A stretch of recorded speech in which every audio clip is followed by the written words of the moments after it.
Got down the floor.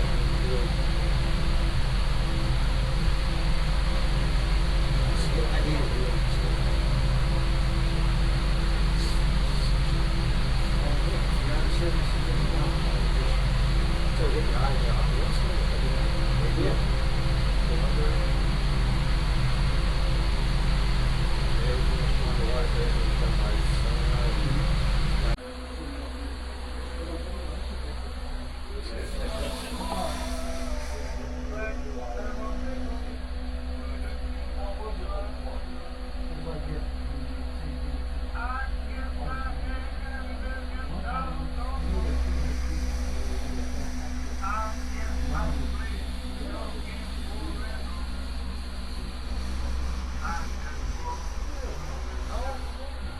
Yeah. So you're saying full circle is confirmed sinking zone.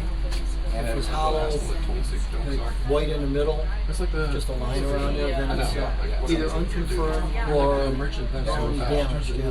And these are warships, these are large merchant ships, freighters, and tankers, and these are junks and civilians. And this is the flag of sight. I thought junk was like civilian. So maybe it was. Some of them were.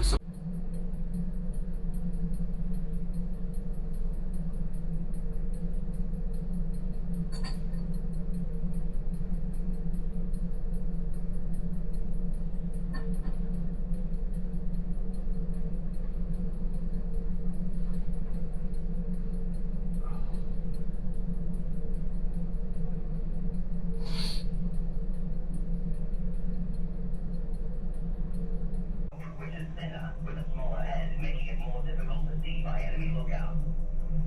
Take a look at our periscopes above the conning tower when you're topside. With 11 people on duty during an approach, it's pretty busy in the conning tower, but you can climb halfway up the ladder and take a peek. Here, in addition to the helmsman or driver of the boat, officers and crewmen stand watch over sonar, radar, the torpedo firing button, and God's highly advanced torpedo damage.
17-foot by 8-foot diameter tube where Cod's attacks on enemy ships are directed.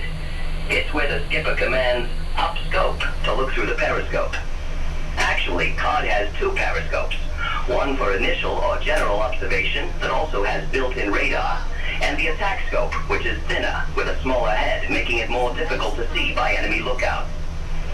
Take a look at our periscopes above the conning tower when you're topside. With 11 people on duty during an approach, it's pretty busy in the conning tower, but you can climb halfway up the ladder and take a affidavit to that effect. Anyway, okay, if they didn't in fact turn that off, can you wait here 31 minutes and tell us if the boat goes up? Come on, take one for the team. It's going to say it is a self-destruct switch. These boats have a whole lot of technology we don't want to share with the bad guys. So, if we have to abandon ship, let's say we're in deep water, below 1,000 feet or more, sometimes 10, 15,000 feet, we are going to put the crew tower, a 17-foot by 8-foot diameter tube where Cod's attacks on enemy ships are directed. It's where the skipper commands up scope to look through the periscope. Actually, Cod has two periscopes, one for initial or general observation that also has built-in radar, and the attack scope, which is thinner with a smaller head, making it more difficult to see by enemy lookouts. Take a look at our periscopes above the conning tower when you're topside. With 11 people on duty during an approach, it's pretty busy in the conning tower, but you can climb halfway up the ladder and take a is the control room, the compartment that contains all the controls used to dive Cod, to maintain her depth under the sea, keep her level or trim, as we say, and when it's all clear, to come to the surface again.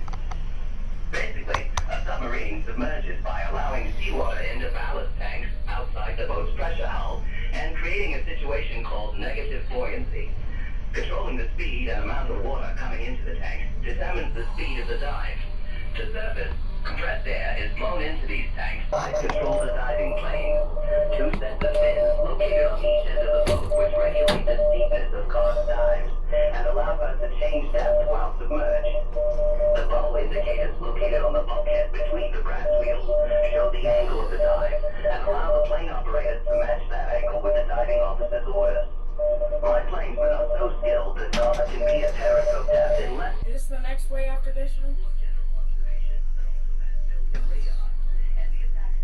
What is that? Ooh.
Hello, I'm Electrician's Mate First Class Hugh Lynch. Glad to have you here with us in the maneuvering room. You've just seen Cod's big GM diesel engines, and as you've probably noticed by now, Cod is a very complex vessel. The best technology the Navy has here in 1944. Basically, the maneuvering room is the gas pedal of the boat. The big shiny levers you see on your left control power distribution. The gauges on the panel in front of the control levers tell us exactly what our electric output is and how fast we're going. The skipper uses the motor order telegraphs to tell us how fast he wants Cod to go. How fast is Cod? On the surface, she's a real speedboat, capable of traveling up to 22 knots or nautical miles per hour. Fast enough to outrun her targets and lie in wait to set up her attack. Underwater, Cod can make up to 9 knots per hour, but that speed would quickly deplete the batteries, so she usually travels at 3 to 4 knots when we're submerged, allowing us to stay under for 24 hours or more. And when the skipper gives the order to dive, we cut the diesel engines and engage the batteries. The most important thing to remember is whether Cod is running on the surface on her diesel or submerged using battery power, the boat is actually driven by powerful electric motors located under the maneuvering room. She's an all-electric vessel, using diesel-powered batteries to generate that electricity. If you take a closer look at the photograph of the maneuvering room, you'll see that one of the electrician's mates is wearing dungarees that are full of holes. That's because the specific gravity of every one of Cod's battery cells has to be tested on every watch, and some battery acid always manages to end up on our pants. Well, I have a feeling we're going to surface soon, so things will get pretty busy here in the maneuvering room. Hope you learned a little about what makes Cod go. So long.